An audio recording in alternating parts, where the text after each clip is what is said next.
Suniin raadiyoon sagalee Ameerikaati.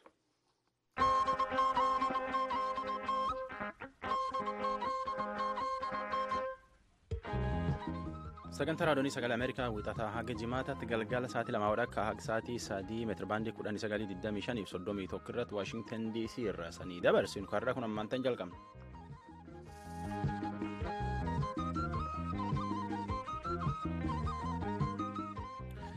Babaroota olee galchuumis nagaya har'a roobii caamsaan 10/2017 qophii VOA Afaan Oromootiin raadiyoonii fi televezyiinii Naayil Saatirraa sanii dabruu jirtu caqasuu jirtaniin soraala keessan keessummeessaa dhiyaadha jenna. Pireezidaanti Tiraamp Daayireektara FBI hojiirraa ari'uun ajaa'iba jedhamaa jira. Mataa oduu har'aati attam jirtu kan jaallannee gammadaadha.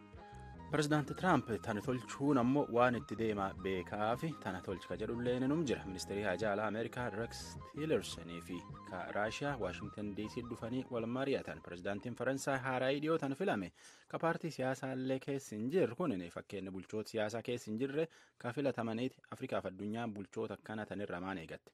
Tuttuun qophii hardhisanii qopheessine keessaa haga tokko oduu tasaana jalanne.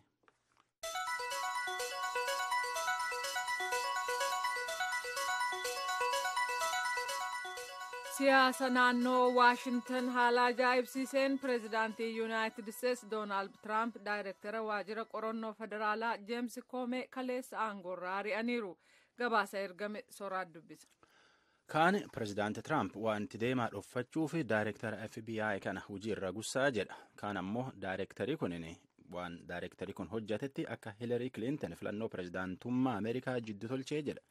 Xaliyaan pireezidaanti Tiraamp daayireektara FBI Jeems Koomeetii barreesse kunin immoo itti gaafatan biiroo tanaan bulchi hin qabuu jedha. Daayireektarii FBI kalee hojiirraa gussan kunin irratti addunyaan wame hedduu jechuu jirti. Tiraamp ammoo abbaan alangaa addaa mootummaa Ameerikaa Jeff Sessions fi ittaanaa isaatti akka daayireektara FBI kana hojiirraa gussan yaada dhiyeessee jedha. Jari kunin daayireektarii FBI kunin gaaf Hilarii Kilinton bara ministeera haajaa alaa Ameerikaa taatee hojjechaa baatetti iimeelii mootummaan kenneef dhiiftee kaafiitiin hojii mootummaa hojjattee odeeffannoo mootummaa jajjabduu lafatti balleessite suniyyuu waan sila tolchuu mal hin tolchine jechuun dubbate. Hilarii Kilinton jaartii pireezidaantii Ameerikaa ka Biil Kilintoniiti hojii pireezidaantummaatiif Doonaald Tiraamp waliin dorgomtee jirti. Waan Tiraamp daayireektara FBI hojiirraa gusseef kana nama hedduutti pireezidaantii kanatti dheekkamuutti jira. Itti gaafatamaan Seneetii Paartii Demokiraat Shaak Schumer wanni Koomee gussanii fi akka hojiin biiroo isaa waan Raashiyaa fi Tiraamp gaaf filannoo pireezidaantummaa Ameerikaa waliin qabaatan hin qoratamne tolchuuf jedha. Miilota isaa waliin dallansuun dubbate. We know the House is investigating Russian interference in our elections that benefited Akkana jedhe Schumer miseensoti mana marii Ameerikaa Raashiyaan Tiraamp qarqaaruuf filannoo ta'een keessi seente qorachuuf akka jiran hin beekna. Seneetiilleen qorachuutti akka jiru hin beekna. FBI immoo Raashiyaa fi duulii filannoo Tiraamp maal akka waliin qabaatan laaluu jirti. Qorannoon tun Tiraampiyyuu bira gahuu jirti jedha. Itti gaafatamaan Seneetii Ameerikaa Demokiraat kunin akka ministeerii haajaa alaa Ameerikaa qorataa addaa ka waan Raashiyaa fi Tiraamp faatii gaaf filannoo pireezidaantummaa waliin qabaatan qoratu dhaabateetiin hojii jalqaba gaafate. Miseensoti paartii Rippaabilikaa nagii tokkolleen pireezidaanti Tiraamp daayireektara FBI gussuu isaatti guddoo dallanan. Daayireektarii FBI Jeems Koomee kunin ganna 4 duratti pireezidaanti Obaamaan hojii ganna 10tiif daayireektara biiroo qorannoo Ameerikaa tolchee filate. Tiraampiilleen gaaf filannoo kunayyuu Koomeen nama jajjabaa jedhuun bar tokko faarse. Dhuma tana keessa immoo waan biiroon isaa Raashiyaa fi duulii filannoo pireezidaanti Tiraamp waan waliin qabaatan namkan waajjira Koongireesii Ameerikaa yaamaniitiin gaafatan sunuma irratti adoon beekin iyyuu gussan yoo kalee hojii irraa gussan suni adoonni qubiin qabaatin iyyuu godin Kaalifoorniyaa magaala Los Angeles dhaqee hojjettoota FBI waliin korriiru ture. Koomeen kunin akka hojii irraa gussanillee oduu televezyiinii irra dhagaye suniin duubatti ammoo xiyyaara yaabbatee Waashingtan DC deebi'e. Ministiriin haajaa alaa Yuunaayitid Isteetsi Rex Tillerson gita isaanii kan Raashiyaa har'a simatanii jiru. Mariin isaaniis waa'ee Siiriyaa fi Yuukireen irratti adda addummaa qaban irratti fuulleffataa jedhama. Laavrov eega bara 2013 as yeroo duraaf Waashintaniin simatan. Raashiyaan filannoo Ameerikaa keessa seenteetti himannaan jedhu dhaga'amaa yeroo jiruutti. Gabaasa kana Sindi Seenterge tujube. Raashiyaan guyyaa injifannoo waggoota 82 dura naazii Jarmanii itti injifatte kabajaa jirtu kanatti ministeerri dhimma alaa laavroof gita isaanii kan yuunaayitid isteets reeks tiilersan waliin wal arganii mari'achuuf jecha as waashingtaniin ga'anii jiran. namoonni lameen baatii darbe mooskoo keessatti kan wal argan innaa ta'u hayyoonni akka jedhanitti dhimmi isaan irratti fuulleffachuun mari'achuuf jiran dhimma siiriyaa ta'uu mala. waan siiriyaa irratti nuullachuu uwwama tokko jechuu jirra. wal balleessuu dhaabanii akkuma itti taa'etti mootummaa ce'umsaa namni siiriyaa cuftii qooda keessaa qabaatu dhaabuu malani. yoo ammoo keessa odeeffachuuf gaddateennu oma irratti waliigaluutti hin jirru. gumii atlaantik irraa ambaasaaddar alekzaandar varshboo turan kan kana dubbatan. ambaasaaddar varshboon akka jedhanitti dhimminni ijoon egereen siiriyaa pirezidaant bashaar al-asaad kan yuunaayitid isteetsiif biyyoonni kabroon hedduun aangoorraa bu'uu qabu jedhaniif deeggarsa raashaa qaban ofitti haammachuuf dhiisuu ka jedhu jedhan. raashaa iraaniif turkiin godina naga eegumsaa siiviilota siiriyaaf akka tolfamu astaanaa kazaakistaan keessatti torban darbe waliigaltee mallatteessaniiru. tiilersan godinaan naga eegumsaa kun attamiin akka hojjetu daran baruu barbaadu. varshboon akka jedhanitti mariin irra deddeebi'uun tiilersaniif laavroof gidduutti geggeeffamu kun barbaachisaadha. duraan yuunivarsiitii finfinnee keessaa barsiisaa akka turan kan kabajamuu mirga dhala namaaf falmaniif xiinxalaa waa'ee siyaasaaf hawaasummaa akka turan obbo Faqaadee Shawaaqannaa du'aan boqochuun isaanii beekamee jira. naannoo silver spring jedhamu keessatti wal'aansa fayyaa argataa akka turan obbo Faqaadeen umrii isaanii 61tti kibxata kaleessaa caamsaa 9 bara 2017 lubbuun isaanii darbe.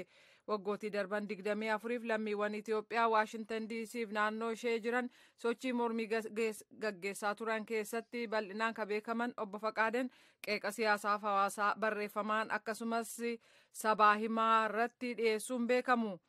dabra siinaa keessatti ka dhalatan obbo Faqaadeen dargii irran deebi'aa. dabra siinaa keessatti ka dhalatan obbo Faqaadeen digirii duraa yuunivarsiitii finfinnee irraa barnoota jiyoogiraafiin kan argatan yoo ta'u kooppenheegan keessatti immoo digirii lammataa barnoota meedikaal jiyoogiraafii jedhamuun argatanii jiru. bara 1983 hanga 1993tti yuunivarsiitii finfinnee keessa barsiisaa akka turan obbo Faqaadeen bara 1994 keessa barsiisota beekamoo yuunivarsiitii keessaa ari'aman 42 keessaa tokko turan. obbo Faqaadeen haadha warraaf ijoollee 3 akkasumas ijoollee isaanii 2 qabu turan. sirni awwaalcha isaanii sanbata dhufu gaggeeffamuuf jira. malaammaltummaa fi akkaataa herrega maallaqaatti gaggeessan kan ilaaleen shakkii qaburraa doolaara miliyoona 21 kan gargaarsaan ministiriin eegumsa fayyaa keeniyaaf kennaa ture ameerikaan dhaabdee jirti. naayiroobii ka jiru embasiin ameerikaa eega kana beeksisee booda mootummaan keeniyaa yaaddoo qabu aangawoota ameerikaaf ibsuuf yaalaa ka jiru ta'uu beeksise.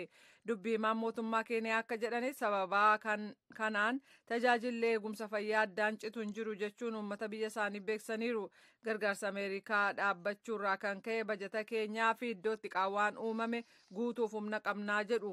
aangawoota ameerikaa waliin gama dippiloomaatotaan quunnamnee uggura kaa'ame kaasisuuf waan guutuu qabdu nuun jedhan sirreessinas jedhan. embasiin ameerikaa kibxata kaleessaa maallaqni kun dhaabbachuu laalchisee akka labsetti tajaajila lubbuu namaa oolchaniif barbaachisoo ta'an akkasumas dawaalee ergaman kallattiin lammiiwwan keeniyaa dhaqqabuu qabu jedheera.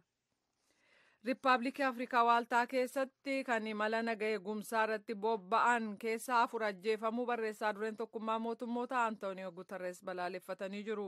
kunis konkolaataan adeemaatu jiranii shakkamtoota hidhattoota farreen balaakaatu balaa kana geessisee jedhama. gareen tokkummaa mootummoota inni riippaabilikii afrikaa waaltaa keessa jiru kibxata kaleessaa ibsa baaseen loltuun imala nagaa eegsisuu irratti bobba'an kan du'e kun kaamboodiyaadha. kanneen biroo immoo du'uun isaanii har'a barame jedhameera. oduun keenya kanuma.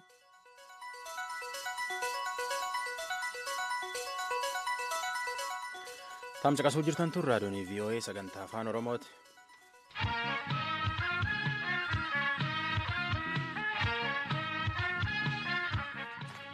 ganni dhiyootii asitti nama afrikaa hedduutti garba duudeetiin awurooppaatti baqachuuf liibiyaatti baafachuutti jira. deemma baatu nasiib jedhaniitiin du'aaf jireenya jidduu garba duudan tanaani kamilkaa'e xaliyaan ga'a. kaan ammoo dhaabbilee mootummaa hin ta'in yookaan ammoo waldaa awurooppaa faatti afaan du'aati garba keessa guura.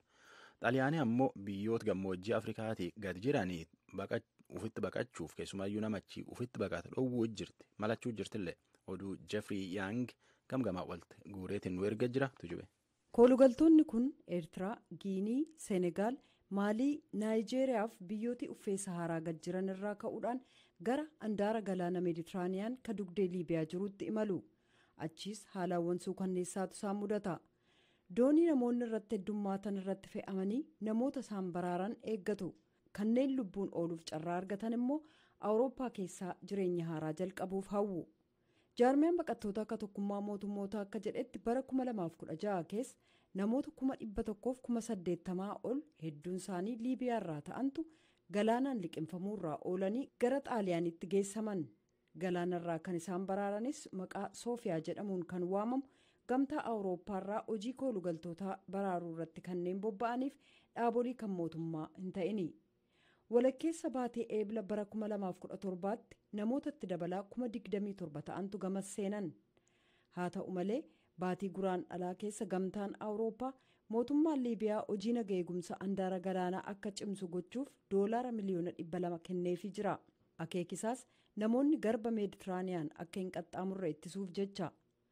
Kanarratti hundaa'uudhaan Liibiyaan koolugaltoota Afrikaa qabdee hamma isaan biyya ofiitti deebifamanitti waaltaa keessatti hidhaman keessa tursiti.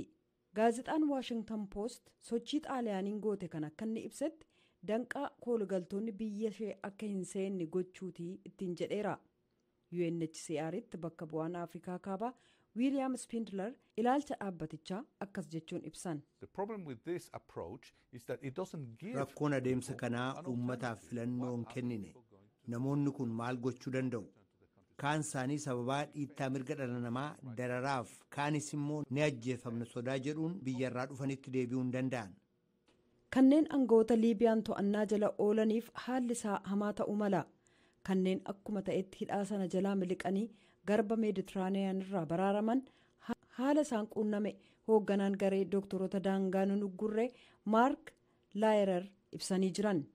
Doonii Akwaaris jedhamtu doonii doktoroota daangaan hin gurreerraa iskaayippiidhaan ture kan isaan dubbatan. Asii kan nuti irra deddeebi'uudhaan dhageenyu yeroo mara reebichi irratti raawwatama ka jedhu namoota kana caljechisiisuudhaaf ujummoo laastikiitiin jalqabee aga sibiilaatiin reebamu. Kanas ragaasaa mallattoo qaama isaaniirra jirurraa argina. Achi immoo koolugaltoota Afrikaa kanneen harka namoota seeraan ala nama deddeebisaniif gabaasaalee hedduun akka jedhanitti kanneen namoota gabrummaaf gurguratan harkatti kufu. Kanneen akkasii keessaa seenaa dubartii miliqxee baatee boodarra baraaramte tokko doonii doktoroonni daangaan hin uggurreerraa Elizaabeet Raamloo iskaayippiidhaan akkas jechuun ibsan. I remember very clearly one woman who was sold to a family. Sirriitti yaadadha dubartii maatii tokkotti gurguramte maatii Liibiyaa tokkoof hojii manaa hojjechuuf waan maatiin sun ishee irratti baasan deebisiisuuf kaffaltii malee tola hojjechiisaa turan. Kanneen nama seeraan ala deddeebisan namoonni ugguraman gara maatii isaaniitti bilbilanii maallaqa akka ergan akka gaafatan dirqisiisu. Jaarmiyaa koolugaltoota addunyaatti daayirektara Afrikaa kaabaa Othman Balbeersii waa'ee koolugaltoonni Liibiyaa irraa gara garba Meeditiraaniyaan akka hin seenne ugguraman ilaalchisee akkas jedhan. Waa'ee daangaa to'achuutuun dubbatiin dura dachii sana to'achuu barbaachisa. Daangaan Liibiyaa kan handaara galaana Meeditiraaniyaan fageenya kiloomeetira 1,700 olii qaba. Kana to'achuun salphaan fakkaatu. Kanatti dabalees waa'ee daangaa biyyoota 6 waliin jiruu dubbataa jirra. Aangawaan jaarmiyaa koolugaltummaa addunyaa kun itti fufuudhaan daangaa to'achuudhaan koolugaltummaa dhaabuun akka hin danda'amne ofitti amantaadhaan dubbachuu dandeenya. Namoonni yoomuu taanaan karaa argachuun isaanii nooluu jedhan. Biyyoota uffee Saharaa gad jiran irraa hiyyummaa, hongeef beela akkasumas walitti bu'iinsa jalaa dheessanii haala sodaachisaa ta'een namoonni gara galaana Meeditiraaniyaanitti imaluu itti fufaniiru.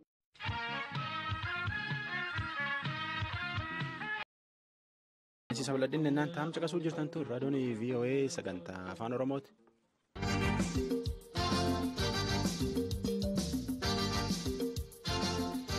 Dirree Demokiraasii. Faransaay pirezidaantii haaraa Imaanuweel Maakiroon filatte. Namni kunin namgan 39 paartii siyaasaa illee keessa hin jiru.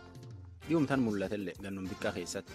Namni inni mo'ate Maariin Lepen namsilaa adoo filatamte baqataa biyyisiitii baasuu qofaa miti waldaa Awurooppaa keessaayyuu biyyi fiituu baasuu fi malatte. Maakiroon kunin ammaan tana yaadsuun hin qabu. Warri yaada biyyi tokko moggaatti baasu qabu filannoo addunyaa irratti mo'aa jira. Filannoon Faransaay tunin Afrikaaf addunyaaiyyuu maal fiddi keessumattuu iyyuu warri baqataa rakkisfaani mo'amuu jira jechuun megara qophii nama osan deebisa. Bara keessa jirru 2017 keessa biyyoota addunyaarra jiran 30 ol keessatti filannoon pirezidaantummaa geggeessama. Akkuma filannoo Yuunaayitid Isteets kan ilaalchi guddaan itti kennamaa ture filannoon pirezidaantummaa Faransaay torban darbe guyyaa dilbataa geggeessame kanneen keessaa tokko. Filannoo pirezidaantummaa ka Faransaay ka bara kanaa ka biyyoota biraarraa adda godhee qalbii uummata addunyaa hawwate paartii biyyattii mirga leellisuuf sabboonummaatti cichurraa ka dorgommichatti hirmaatan Mariin Lepen yoo filataman Faransaayin gamtaa Awurooppaa keessaa baasanii gamticha diiguu jedhamee dubbatamaa waan tureefi. Kana malees Mariin Lepen baqattootaaf ilaalcha gaarii akka hin qabnetu himama. Garuu kan ilaalcha siyaasaa giddugaleessaa qaban Imaanuweel Maakiroon injifatanii yaaddoo sanatti xumura godhan. Ogeessa baankiif ministeera dinagdee ka turan Maakiroon kan ilaalcha siyaasaa gama bitaas ta'e gama mirgaa leellisne paartii aan maarshee jedhamu bara 2016 dabre kana hundeessanii pirezidaantummaa Faransaayif dorgommitti seenan. Maakiroon ilaalcha Lepen qaban irraa faallatti hidhata Faransaay gamtaa Awurooppaa waliin qabdu jabeessuu fi biyyoota godina yuuroo keessa jiran gidduu hariiroo jabeessuudhaaf nama fedhii qabani. Namni kun ammaan dura dorgommii siyaasaatti hin hirmaatiin malee jalqabumarraa ga'umsa siyaasaa agarsiisanii jiran. Mariin Lepen silaatuu injifatan ta'ee Faransaayinn gamtaa Awurooppaarraa adda baasuu fi maallaqa yuurootiin fayyadamuu dhaabsisuudhaaf akka sagaleen hiree murteeffannaa kennamu taasisuu, masjidawwan fiinxaaleeyyii musliimaa biyyattii keessaa cufsiisuu, baqattoota seeraa ala biyyattii seenan jedhaman guutummaatti biyyattii keessaa baasuu fi mi'awwan daldalaaf gara biyyattiitti galfaman irratti dilaala 135 mursiisuu kanneen jedhaniif kanneen birootu odeeffamaa jira. Walumaa galatti yeroo ammaa kana addunyaa irratti paartiileen ilaalcha siyaasaa gama mirgaa leellisan kanneen konservatiivs jedhaman filannoolee geggeessaman keessatti hedduu mul'ataa jiru. Fakkeenyaaf as Yuunaayitid Isteets keessatti dorgommicha injifatanii pireezidaant Doonaald Tiraamp taayitaa qabatanii jiru. Biriteen keessa sochii safuutti cichitootaa yookaan immoo sabboontotaa guddaatu jira. Faransaay keessattis akkuma narmaa walitti dubbadhe ka paartii mirga leellistootaarraa dorgoman Mariin Lepen injifachuudha baataniyyuu rifaatuu guddaa uumanii turan. Kana maaltu fide? Gareeleen sabboonummaatti cichaniif daandii siyaasaa mirgaa leellisan akkamitti cimanii mul'achuu jalqaban. As Yuunaayitid Isteets kutaa Virjiiniyaa ka jiru Global Yuunivarsiitiitti hayyuu falaasama siyaasaaf barsiisaa akka ta'an Dr. Alamaayyoo Birruu telefoonaan dubbiseen jira.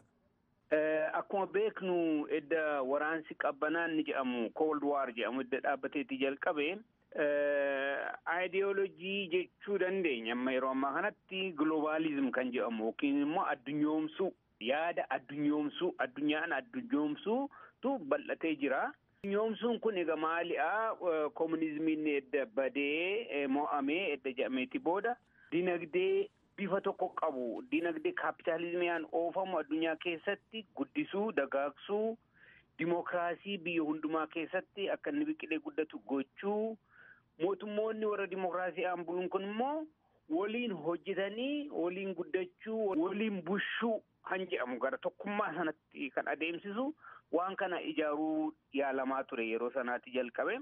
Kanarraa kan ka'e yeroo har'aa kanatti wal'aantummaan kaapitaalizimii biyya hundumaa keessattuu dagaagee eenyummaa biyyaa eenyummaa sabboonummaa sana dhiisuudhaan eenyummaa addunyummaa sana aadaa pop music yookiin immoo aadaa Coca-Cola dhuguu yookiin McDonald jedhametti beekama.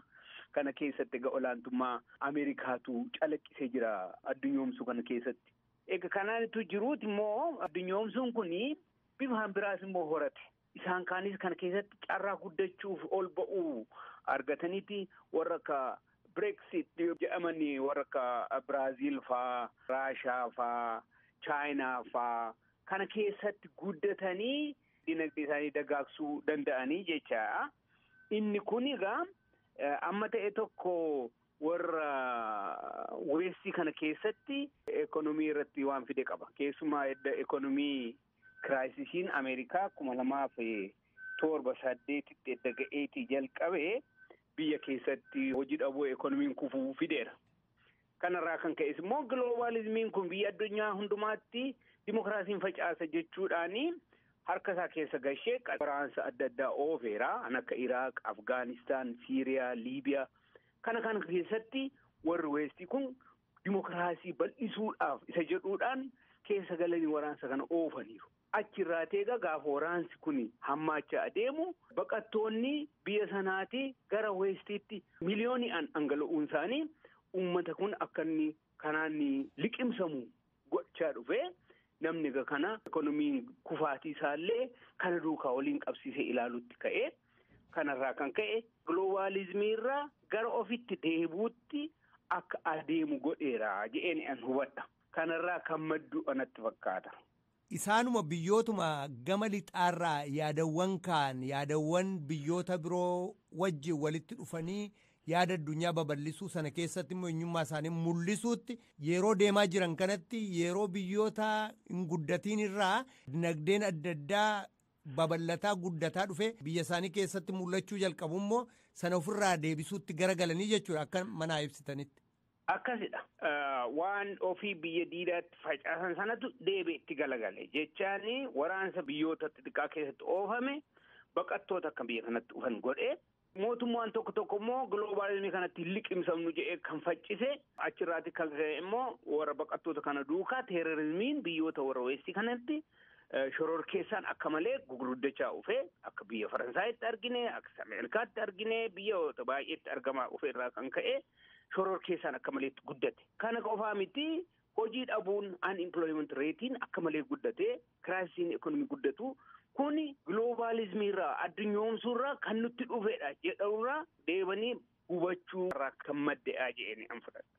Garuu amma Faransaay keessatti gidduu kan akka garreetti gareen sabboonota yookaan immoo safuu duraatti cichan paartii sanarraa akka dorgoman dubartiin Mariin Le Pen jedhaman ni moo jedhamee hedduu sodaatamaa ture yoo mo'an Faransaayin gamtaa Afrikaa keessaa baasuu baqattoota irratti ilaalcha gaariin qabanii baqattoonni seeraa ala ta'an akkuma Ameerikaa keessatti jedhamaa jiru biyyattii keessaa akka ba'an taasisuu mi'a biyya alaarraa biyyattii keessa galutti dilaala aga 135 ol dabalu jedhamee hedduu sodaatamaa ture garuu injifachuu hin dandeenye Le Pen kan injifatan nama yaada madaalawaa yookaan yaada gidduu galaa qaban inumaayyuu akka dhuunfaatti dorgoman kan jedhaman.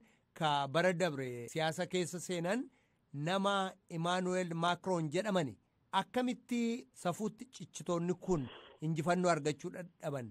Kuni dhugaa dubbiitti nama dinquunsatti hin jiru yeroo gabaabaa keessatti warri akkas sabboonaa ta'anii right radical harka 35 filatamuu danda'uun injifannoo guddaa jennee hubanna. Maaliif yeroo gabaabaa keessatti guddina dhufedha kuni. Kanaafuu kun waan nama naasisu, waan nama sodaachisu malee President Macron giddugaleessa kan ta'an moo'anii waan nama gammachiisu baay'ee hin qabu jedheen fudhadha. Dhugaa ammoo yeroo isaatti kuni European Unionis addunyaa guutus dhiphuu guddaa keessa gashee ture. Addunyaa guutuutu World Political Order kan jedhamu sanatti geeddarama kan jedhu sodaatu jira ture. Maaliif humni karaa Raashaa sana jira asitti immoo Donald Trumpitu jira. Isaan kun irree olaantummaa kan leellisan kun olaantummaa godhatu kan jedhamu sodaatu jira ture. Kanaafuu harka 35 mo'achuun mataansaa injifannoo guddaa warra right radicaalis jedheen fudhadhan. Le Pen injifatamuun ammam bu'aa guddaadha gamtaa Awurooppaadhaaf ammam jabaachuu danda'a gamtaan Awurooppaa kana booda. Kun beekamaadha. Faransaay keessumaa gamtaa Awurooppaa keessatti handhuuradha jechuu danda'ama. Ekonomii'aanis haa ta'u siyaasaanis waan kana jalqabanii dagaagsanii guddisanii as geessisuudhaaf seenaa guddaa qabu. Gumaachi isaanii gumaacha guddaa. Ingiliziin kana keessa ba'anii jiru. Brexit jedhamee ba'amee jira.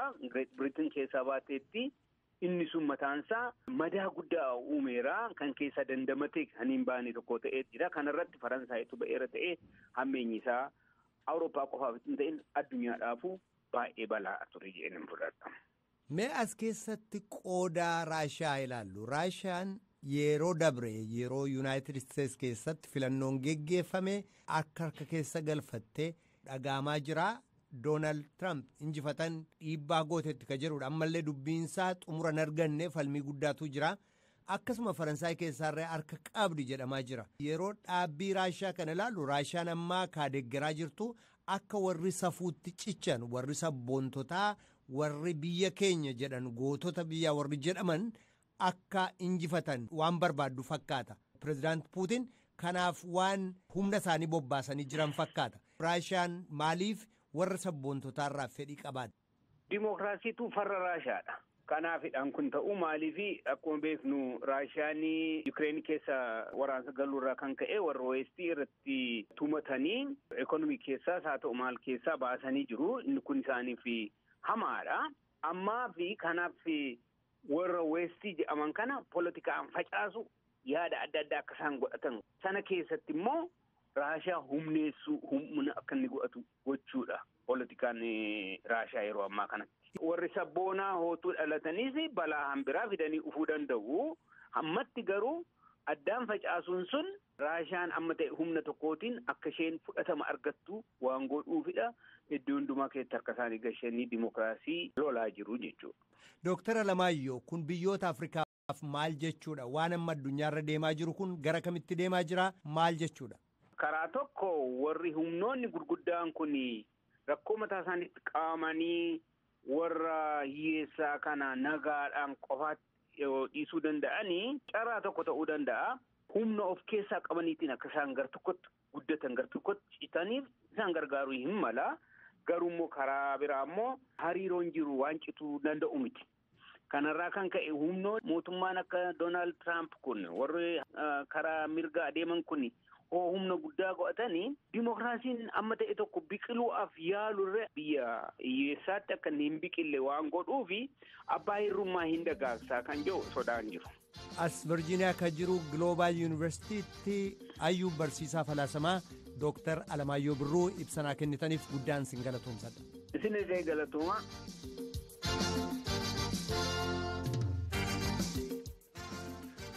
Ayyalam qophiiteen fixachaa yaa'uu jirra. Yaadi isaan nu barreessatan waan hedduun nu qarqaara, waan nu wallaalle nu barsiisa, waan nu deenelle ammoo nu qaabsisuu danda'a. Kanaafiyyuu nu barreessaa nu bilbilaa jenna. Imeeliin keenya horn@voanews yookaan irratti nu barreessitan imeelii keessan waan isaan nu barreessitan erga teessan argachuu dandeenya. Kan ammoo imeeliin feesbuukii keenya afaan oromoo@voanews yaada qabdan nu barreessaa nu bilbilaa jenna. Nagaa keessi nu bulaa qophii boriitii walitti dachaana sagantaa afaan amaaraa jalqaba.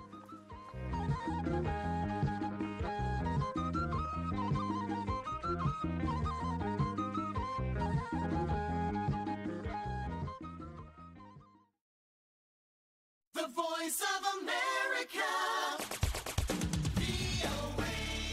ይህ የአሜሪካ